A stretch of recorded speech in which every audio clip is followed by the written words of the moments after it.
All right, welcome back to the Clash in the Capital. This will be a short video to show Table 3, which is being called here on Saturday evening. And so it is being called with a score that is currently 9 to 7 to 5, but the fact that the common turn with 9 is about to go to 11 on their turn is why they'd like to call it.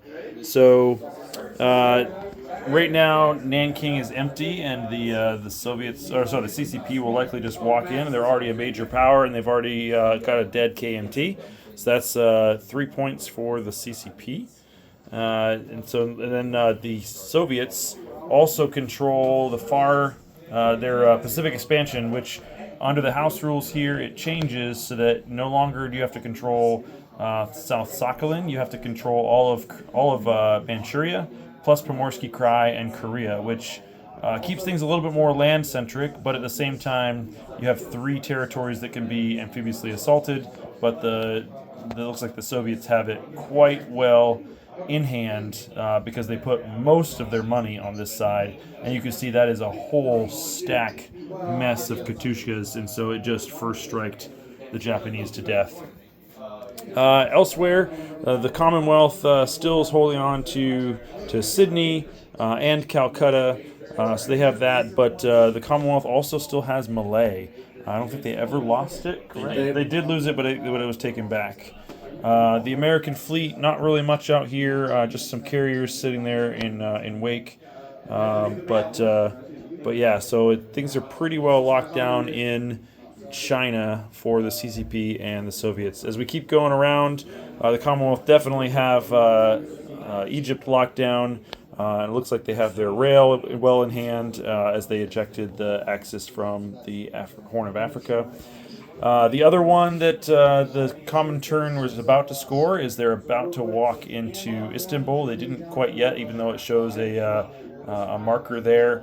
It is that massive marker as well, so that would be a pretty easy walk-in, which would get them to 11 points. You can see the Eastern Front is very, very stagnant, which is probably what allowed the Soviets to be able to do so much in the Far East and putting that much into Istanbul.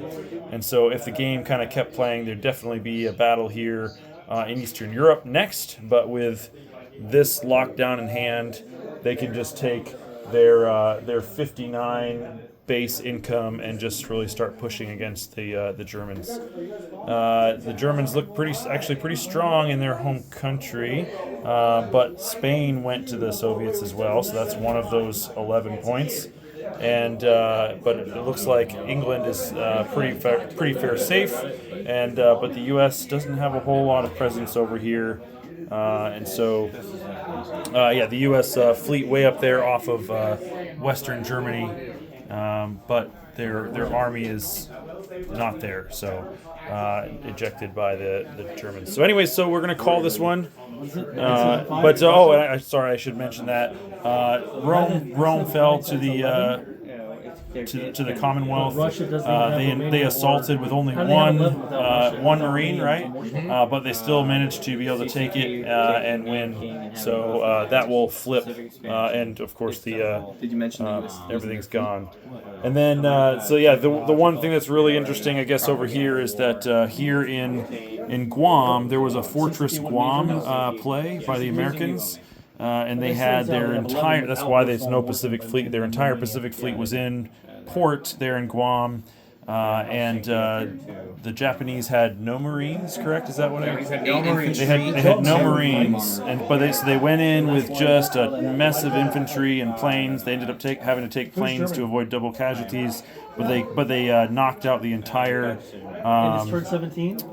U.S. fleet in port. You can see there was multiple shipyards, airfield, dockyard, you name it, that was there in Guam. This was a Fortress Guam play that went a little bit sideways. I think the Americans got a little bit diced on the first round, but yeah, they missed pretty much everything. Only 2 hits, I think. So that was pretty rough. It happens sometimes, but anyway, so this one will be called with technically 9, but it's about to go to 11 points for the common turn. And is it the It looks like the Commonwealth with 7. They said it was 17 and it was Yeah. something. It's nice and fun. And then the Axis with 5. So 1, 2, 3, 4. Yeah, something like that. So, anyways, we will call the game there for table 3. Cheers.